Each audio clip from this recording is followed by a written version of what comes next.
நஹ்மதுஹு நுஸல்லி அலா ரசூலில் கரீம் அம்மா பாத் அவுது பில்லாஹி மினஷ் ஷைத்தானிர் ரஜீம் பிஸ்மில்லாஹிர் ரஹ்மானிர் ரஹீம். கண்ணியத்திற்குரிய பெரியோர்களே, சகோதரர்களே, உலகத்திலே மனிதன் வெற்றி பெற வேண்டும் என்று ஆசைப்படுகிறான். அதே சமயத்திலே மற்ற வெற்றியாளர்களை பார்த்து மனிதன் அவர்களைப் போல நாமும் ஆக வேண்டும் என்று ஆசைப்படுகிறான். இது மனித இயல்பு. அதே சமயத்திலே அந்த மனிதர் நம்மை விட பெரிய ஒரு வெற்றி அடைந்திருக்கிறார் என்றால் அதை பார்த்து நாம் சந்தோஷப்பட வேண்டும், அதை பார்த்து நாம் ஆசைப்பட வேண்டும், அல்லாஹ்வுக்கு சுக்ர் செய்ய வேண்டும், நமக்கும் அதுபோல் கிடைக்க வேண்டும் என்பதற்காக. ஆனால் அவரிடத்திலே அந்த விஷயம் நம்மை விட அதிகமான வெற்றி அடைந்திருக்கிறார் என்ற ஒரு காரணத்தினாலே நாம் பொறாமைப்படக்கூடாது. நமக்கு அது கிடைக்கவில்லையே என்று மனது கஷ்டப்பட்டால் அது பொறாமையிலேயே போய் சேர்ந்துவிடும். அவருக்கு கிடைத்திருக்கக்கூடிய அந்த பாக்கியத்தை நினைத்து நாம் சந்தோஷப்பட்டால், அல்லாஹ்வுக்கு ஷுக்ர் செய்தால் அது பொறாமையிலே கொண்டு போய் சேர்க்காது. அப்படியாகத்தான் ஒரு சம்பவம் சஹாபாக்களுடைய வாழ்க்கையிலே நடந்திருக்கிறது. அந்த விஷயத்தை நாம் இப்போது பார்க்கலாம். கலீஃபாவாக ஹஸ்ரத் உமர் ரலியல்லாஹு அன்ஹு அவர்கள் இருந்த நேரத்திலே, உமர் ரலியல்லாஹு அன்ஹு அவர்களை பற்றி நமக்கு எல்லோருக்கும் நன்றாக தெரியும். அல்ஹம்துலில்லாஹ். அவர்களுடைய வீர பராக்கிரம செயல்கள், அவர்களுடைய நிர்வாகத்தினுடைய செயல்கள், அவர்களுடைய அல்லாஹ்வுடைய பாதையிலே அவர்களும் செல்லக்கூடிய அந்த விஷயங்கள், மற்ற மக்களையும் அல்லாஹ்வுடைய பாதையிலே அழைத்து சென்ற விஷயங்கள், மற்ற மக்களையும் அல்லாஹ்வுடைய பாதையிலே ஏவினார்கள், மற்ற மக்களுக்கும் தாவத்து கொடுத்தார்கள், மற்ற மக்களையும் தூண்டினார்கள் தாவத் செய்ய சொல்லி. தீனுடைய விஷயங்கள், தீனுடைய அமல்கள் அனைத்தையும் அவர்கள் எந்த அளவுக்கு பரிபூர்ணமாக செய்தார்கள் என்பது நமக்கு தெரியும். அவர்கள் செய்த அந்த காரியங்களில் மக்கள் மிகுந்த மகிழ்ச்சி அடைந்தார்கள். அல்ஹம்துலில்லாஹ். அப்போ மக்கள் பேசிக்கொண்டார்கள், ஹஸ்ரத் அபூபக்கர் சித்திக் ரலியல்லாஹு அன்ஹு அவர்களை விட உமர் ரலியல்லாஹு அன்ஹு அவர்கள் அதிகமான நன்மைகள் செய்திருக்கிறார்கள், அதிகமான தீனுடைய விஷயங்களை செய்திருக்கிறார்கள் என்பதாக மக்கள் மத்தியிலே பரவலாக ஒரு பேச்சு எழுந்தது. ஏனென்று சொன்னால், உமர் ரலியல்லாஹு அன்ஹு அவர்கள் காலத்திலே தான் அதிகமான வெற்றிகள் கிடைத்தது, அதிகமான நிலப்பரப்புகளை இஸ்லாமிய ஆட்சியின் கீழ் வந்தது. மற்ற மக்களுக்கு எடுத்து சொல்லக்கூடிய விஷயங்கள் எல்லாமே ஒரு முறைப்படுத்தப்பட்டு செயல்படுத்தப்பட்டு வந்தது. இஸ்லாத்திற்கு வெற்றி மேல் வெற்றி வந்து குவிந்து கொண்டிருந்தது. அதனால் அவர்கள் தீனுடைய விஷயங்களிலே அதிகம் அவர்கள் செயல்படுத்தி கொண்டு வந்தார்கள், ஒவ்வொரு விஷயத்திலும் முழுமையாக. அப்பொழுது இந்த விஷயம் உமர் ரலியல்லாஹு அன்ஹு அவர்களுக்கு அவர்களுடைய கவனத்திற்கு வந்தபோது, உமர் ரலியல்லாஹு அன்ஹு அவர்கள் அபூபக்கர் ரலியல்லாஹு அன்ஹு அவர்களுடைய சிறப்பை பற்றி, அபூபக்கர் ரலியல்லாஹு அன்ஹு அவர்களுடைய ஈமானுடைய விஷயங்கள், அவருடைய செயல்முறைகள், அவர்கள் நடந்து கொண்ட விஷயங்கள், இவைகளெல்லாம் எந்த அளவுக்கு இருந்தது என்பதை மக்களிடத்திலே சொல்லக்கூடிய நேரத்திலே அவர்கள் சொன்னார்கள், ஹிஜ்ரத்துக்கு நபி ஸல்லல்லாஹு அலைஹி வஸல்லம் அவர்களுடன் சிரமத்தோடு மிகுந்த கஷ்டத்தோடு அவர்கள் சென்றார்கள். செல்லக்கூடிய நேரத்திலே காஃபிர்கள் அவர்களை போகக்கூடாது, தடுக்க வேண்டும் அல்லது கொலை செய்ய வேண்டும் நோக்கத்திலே பின்தொடர்ந்து செல்ல ஆரம்பித்தார்கள். அவர்களை தேடிக்கொண்டு அலைந்தார்கள். அப்பொழுது அபூபக்கர் சித்திக் ரலியல்லாஹு அன்ஹு அவர்கள், நபி ஸல்லல்லாஹு அலைஹி வஸல்லம் அவர்கள் இருவர்கள் மட்டும்தான் அந்த ஹிஜ்ரத்துக்கு மதீனாவை நோக்கி சென்று கொண்டிருந்தார்கள். அல்லாஹ்வுடைய பெரிய ஒரு துணை கொண்டு அவர்கள் சென்று கொண்டிருந்தார்கள். பாலைவனத்திலே நபி ஸல்லல்லாஹு அலைஹி வஸல்லம் அவர்கள் பின்னால் சில சமயம் செல்வார்கள், சில சமயம் நபி ஸல்லல்லாஹு அலைஹி வஸல்லம் அவர்கள் முன்னால் செல்வார்கள். இப்படியாக மாறி மாறி சென்று கொண்டிருந்தார்கள். இயலக்கூடிய நேரத்திலே சில சமயம் முன்னால் செல்வார்கள், சில சமயம் பின்னால் செல்வார்கள். இப்படியாக மாறி மாறி சென்று கொண்டு இருக்கக்கூடிய நேரத்திலே நபி ஸல்லல்லாஹு அலைஹி வஸல்லம் அவர்கள் இந்த கருத்துப்பட கேட்டார்கள், எதற்காக எனக்கு முன்னாலும் பின்னாலும் சென்று கொண்டிருக்கிறீர்கள் என்பதாக. அப்பொழுது அபூபக்கர் சித்திக் ரலியல்லாஹு அன்ஹு அவர்கள் சொல்கிறார்கள், எதிரிகள் எனக்கு பின்னால் இருந்து எதிரிகள் தங்களை பின்னால் இருந்து தாக்கி விடுவார்களோ என்று ஒரு அச்சம் எனக்கு ஏற்பட்ட நேரத்திலே நான் பின்னாடியே நான் வந்து கொண்டிருக்கிறேன் பாதுகாப்பாக. சில சமயம் எனக்கு மனதிலே தோன்றும், எதிரிகள் முன்பக்கமாக வந்து தாக்கி விடுவார்களோ என்பதாக என் மனதிலே ஒரு அச்சம் ஏற்பட்டுவிடும். அந்த சமயத்திலே நான் முன்னாடி வந்து கொண்டிருக்கிறேன் என்பதாக சொல்வார்கள். இந்த ஒரு பகலுடைய நன்மை மிகப்பெரிய ஒரு நன்மையாக இருக்கிறது, மிகப்பெரிய ஒரு விஷயமாக இருக்கிறது என்பதாக ஹஸரத் உமர் ரலியல்லாஹு அன்ஹு அவர்கள் சொன்னார்கள். இந்த நன்மையை எனக்கு கிடைத்துவிட்டால் எனக்கு அது போதும். இந்த நன்மைக்கு ஈடாக என்னுடைய ஆயுளிலே செய்த, என்னுடைய வாழ்நாளிலே செய்த முழு நன்மைகளையும் சேர்த்தாலும் ஈடாகாது. என்னுடைய நன்மைகளை மட்டுமல்ல, குடும்பத்தார்கள் என்னுடைய அனைவர்களுடைய நன்மைகளையும் ஒன்று சேர்த்தாலும் ஈடாகாது. ஆயுள் முழுவதும் செய்த நன்மைகள் அனைத்தையும் வைத்தாலும் ஈடாகாது என்பதாக சொன்னார்கள். அதே போல அவர்கள் அந்த குகைக்கு வந்து விட்டார்கள். நபி ஸல்லல்லாஹு அலைஹி வஸல்லம் அவர்களும் அபூபக்கர் சித்திக் ரலியல்லாஹு அன்ஹு அவர்களும் அந்த மக்கா நகரத்தை தாண்டி அந்த தௌர் குகைக்கு வந்து விட்டார்கள். அங்கே வந்த நேரத்திலே நபி ஸல்லல்லாஹு அலைஹி வஸல்லம் அவர்களை, சிறிது நேரம் நீங்கள் வெளியிலேயே இருங்கள், நான் அந்த குகையை சுத்தப்படுத்தி விட்டு வருகிறேன், அதற்கு பிறகு தாங்கள் உள்ளே வாருங்கள் என்பதாக சொன்னார்கள்.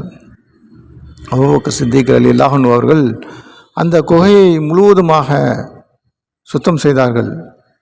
சுத்தம் செய்துவிட்டு தங்களுடைய திருக்கரங்களால் அந்த குகையை சுத்தம் செய்துவிட்டு வெளியே வந்தார்கள். வெளியே வந்தவுடன் முஹம்மது நபி ஸல்லல்லாஹு அலைஹி வஸல்லம் அவர்களிடத்திலே உள்ளே போக சொல்லிவிட்டு மறுபடியும் சொன்னார்கள், இருங்கள், சற்று நேரம் இருங்கள், நான் மறுபடியும் போய் ஒரு சில இடங்கள் பாக்கியாக இருக்கிறது, ஒரு சில அந்த பொந்துக்கள்லாம் சரியாக சுத்தம் செய்து விட்டேனா என்று சரியாக தெரியவில்லை, மறுபடியும் நான் போய் அந்த இடங்களை எல்லாம் சுத்தம் செய்துவிட்டு வருகிறேன் என்று மறுபடியும் போய் சுத்தம் செய்தார்கள். மறுபடியும் சுத்தம் செய்துவிட்டு அதுக்கு பிறகு ரசூல் ஸல்லல்லாஹு அலைஹி வஸல்லம் அவர்களை உள்ளே அழைத்து சென்றார்கள். அவர்கள் ரசூல் ஸல்லல்லாஹு அலைஹி வஸல்லம் அவர்கள் மீது அந்த அளவுக்கு ஒரு கண்ணியம், அந்த அளவுக்கு அவர்கள் கஷ்டப்படக்கூடாது, அவர்களிடத்திலே எந்த விதமான ஒரு சிரமமும் வந்துவிடக்கூடாது என்பதாக அவர்கள் நினைத்தார்கள்.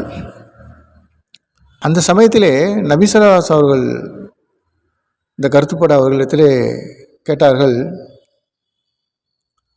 அபூபக்கரே ரலியல்லாஹு அன்ஹு, நீங்கள் எனக்கு எந்த விதமான காயமும் எந்த விதமான சிரமமும் ஏற்படாமல் உங்களுக்கு சிரமமோ அல்லது காயமோ துன்பமோ ஏற்படுவதை நீங்கள் ஏற்றுக்கொள்கிறீர்களா என்று கேட்டார்கள்.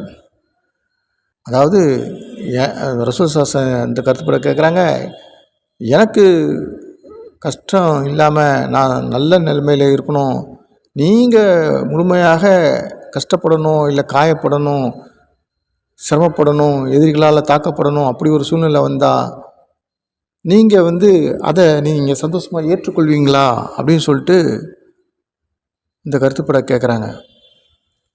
அதுக்கு அபூபக்கர் சித்திக் ரலியல்லாஹு அன்ஹு அவர்கள் சொல்கிறாங்க, நிச்சயமாக யா ரசூலல்லாஹ் ஸல்லல்லாஹு அலைஹி வஸல்லம், நான் அதைத்தான் விரும்புகிறேன், தங்களுக்கு எந்த விதமான சிரமமும் ஏற்பட்டு விடக்கூடாது, அதற்காக நான் சிரமத்தை ஏற்றுக்கொண்டாலும் பரவாயில்லை, கஷ்டத்தை ஏற்றுக்கொண்டாலும் பரவாயில்லை, கஷ்டம் வந்தாலும் பரவாயில்லை, காயப்பட்டாலும் பரவாயில்லை என்ற கருத்துப்பட சொன்னார்கள்.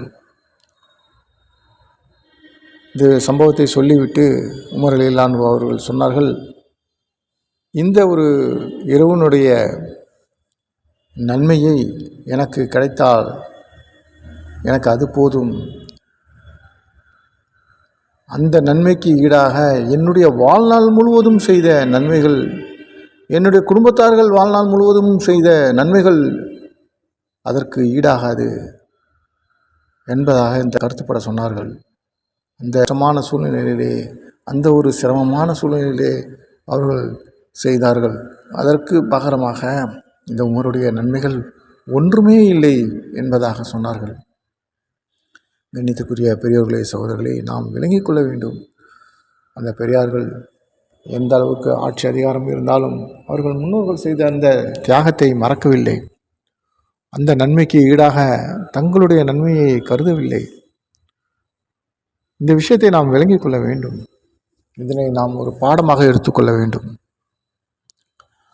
ஆகையினால் நாம் மற்றவர்களுடைய நன்மைகளை அல்லாஹ்வுக்கு ஷுக்ர் செய்ய வேண்டும். மற்றவர்களுடைய நன்மைகளை நாம் பெரிதாக நினைக்க வேண்டும். அவர்கள் தீனுக்கு உட்பட்டு நடக்கிறார்கள், அவர்கள் தீனுடைய விஷயங்களை ஏற்று நடக்கிறார்கள். அதற்காக நாம் பெரியோர்களுடைய நன்மைகளை நாம் மதித்து நடக்க வேண்டும். கண்ணியத்துக்குரிய பெரியோர்களே, சகோதரர்களே, இன்னொரு விஷயத்தையும் விளங்கிக் கொள்ள வேண்டும். நாம் செய்யக்கூடிய செயல்கள் எல்லாமே தீனுக்கு உட்பட்டதாக இருக்க வேண்டும், ஹதீஸுக்கு உட்பட்டதாக இருக்க வேண்டும். தீனுடைய விஷயங்களுக்கு மாற்றமாக செய்துவிடக்கூடாது, ஹதீஸுடைய விஷயங்களுக்கு மாற்றமாக செய்துவிடக்கூடாது. குர்ஆனிலே அல்லாஹ் தஆலா என்னென்ன விஷயங்களை சொல்லியிருக்கிறானோ அதன்படி நாம் செயல்பட வேண்டும்.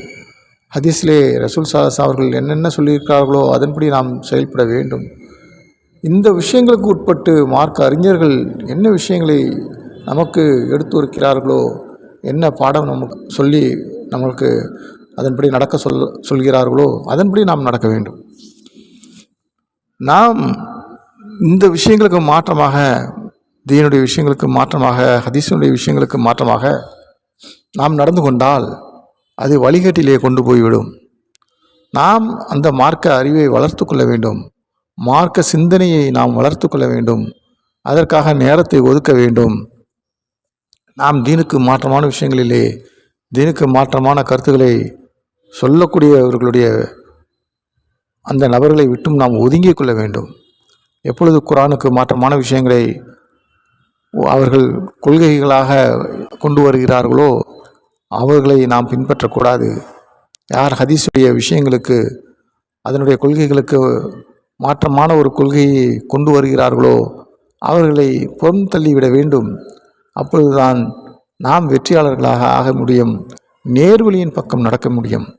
அல்லாஹ் தஆலா நேர்வழியையும் வைத்திருக்கின்றான், தவறான வழியையும் வைத்திருக்கின்றான். நாம் நேர்வழியின் பக்கம் நடக்க வேண்டும். நேர்வழியின் பக்கம் நடப்பது அல்லாஹ்வுடைய வழி, அது சொர்க்கத்துக்கு கொண்டு போய் சேர்க்கும். தவறான வழியின் பக்கம் நடப்பது ஷைத்தானுடைய வழி, அது நரகத்திலே கொண்டு போய் சேர்க்கும். நாம் தெளிவாக இருக்க வேண்டும், நாம் விளங்கிக் கொள்ள வேண்டும்.